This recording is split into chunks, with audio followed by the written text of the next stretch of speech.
سورہ آل عمران کی آیت نمبر 64 سورہ آل عمران کا 7واں رکوع اور تیسرے پارے کا 15واں رکوع۔ قل اے محبوب آپ فرمائیے، یا اہل الکتاب، اے کتابیوں، اے توریت یا انجیل کو ماننے والوں، یا اہل الکتاب، اے کتابیوں، تعالو، آؤ، الی کلمۃ، ایک ایسے کلمے کی طرف، سواء بیننا و بینکم، جو ہم میں اور تم میں یکساں ہے، برابر ہے۔ یعنی قرآن پاک میں بھی یہی بات لکھی ہے، توریت، انجیل، زبور اور تمام آسمانی کتابوں، صحیفوں میں یہی بات لکھی ہے، تو اسی بات کی طرف آ جاؤ۔ وہ بات کیا ہے؟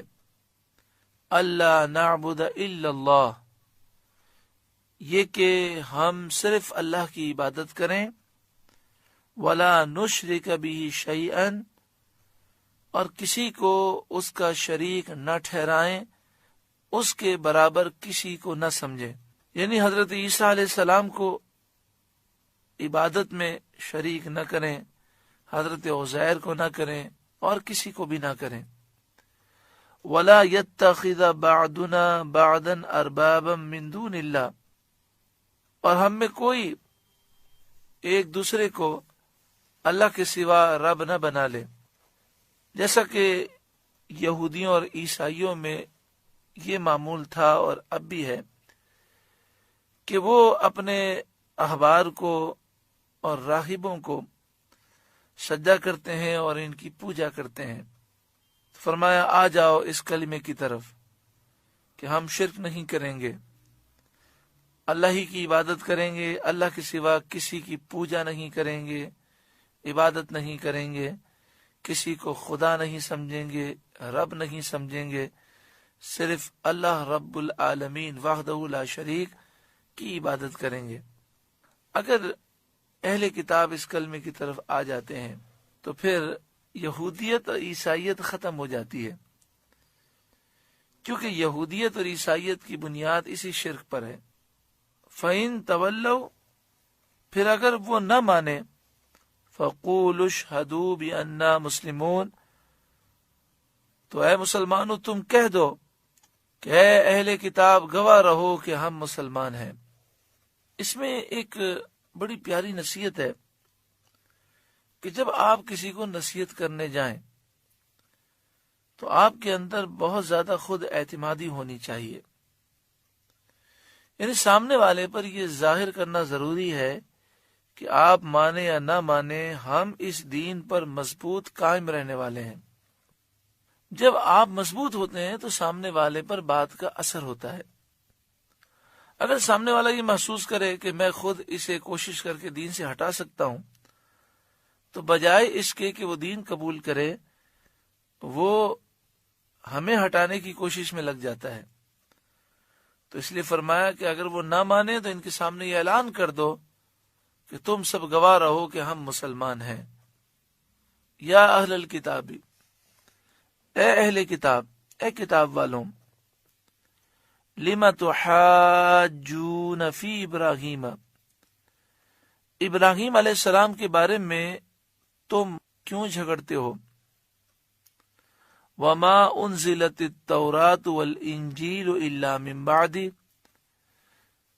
اور توریت اور انجیل تو ان کے بعد نازل ہوئی۔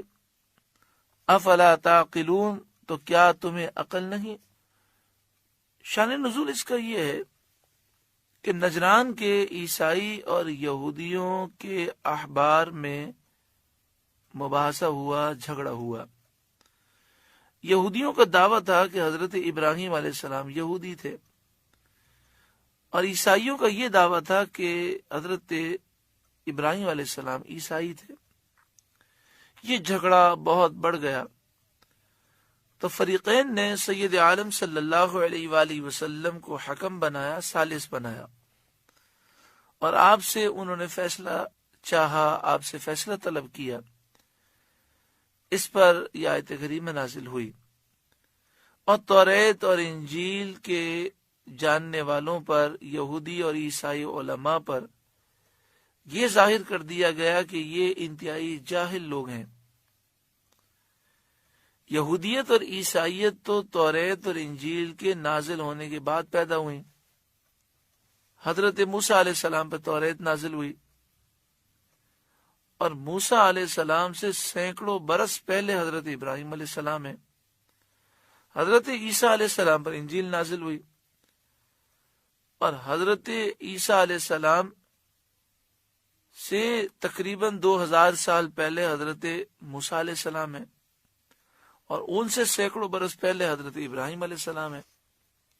توریت اور انجیل میں کہیں بھی یہودی مذہب، عیسائی مذہب کا ذکر نہیں ہے، اور نہ یہ بات لکھی ہے کہ حضرت ابراہیم علیہ السلام یہودی تھے کہ عیسائی تھے، ایسی کوئی بات نہیں لکھی۔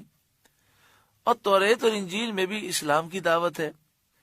یہ تو عیسیٰ علیہ السلام کے آسمان کی طرف بلند ہو جانے کے کچھ عرصے کے بعد عیسائیوں نے یہ عیسائی مذہب ایجاد کیا، اور اسی طرح حضرت موسیٰ علیہ السلام کے وصال ظاہری کے کافی عرصے کے بعد یہودیوں نے یہ یہودی مذہب ایجاد کیا۔